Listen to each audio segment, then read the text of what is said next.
আসসালামু আলাইকুম। আমন্ত্রণ আজকের সংবাদে। সাথে আছি পাপিয়া সুলতানা।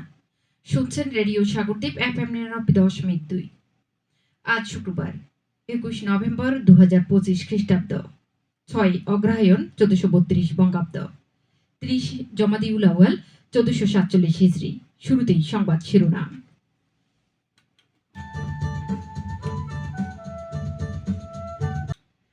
আজ হাতিয়া দ্বীপ সহ সারা দেশে তীব্র ভূমিকম্প অনুভূত।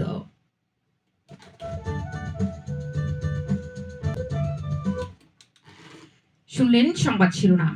সংবাদ রেডিও সাগরদ্বীপ 99.2 FM এর সম্প্রচারের পাশাপাশি সরাসরি প্রচারিত হচ্ছে www.radiosagordip.com এবং অ্যান্ড্রয়েড অ্যাপ রেডিও সাগরদ্বীপ থেকে।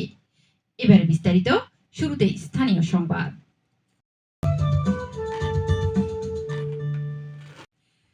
আজ নোয়াখালী হাতিয়া দ্বীপ সহ সারা দেশে সকাল 10:40 সময় প্রচণ্ড বেগে ভূমিকম্প অনুভূত হয়েছে। এর কেন্দ্রস্থল ছিল নরসিংদী মাতবদীতে। এ সময় অনেকেই ঘরবাড়ি ছেড়ে রাস্তায় বেরিয়ে আসতে দেখা যায়। নোয়াখালী আবহাওয়া অফিসের ভারপ্রাপ্ত কর্মকর্তা মোহাম্মদ রফিকুল ইসলাম জানান, এই অঞ্চলে কত মাত্রার ভূমিকম্প অনুভূত হয় তা নির্ধারণ না হলেও কেন্দ্র থেকে 5.7 মাত্রার ভূমিকম্প নির্ধারণ করা হয়েছে। অনেকেই ঘরবাড়ি ছেড়ে রাস্তায় চলে আসলেও এখন পর্যন্ত কোনো ক্ষয়ক্ষতির খবর পাওয়া যায়নি।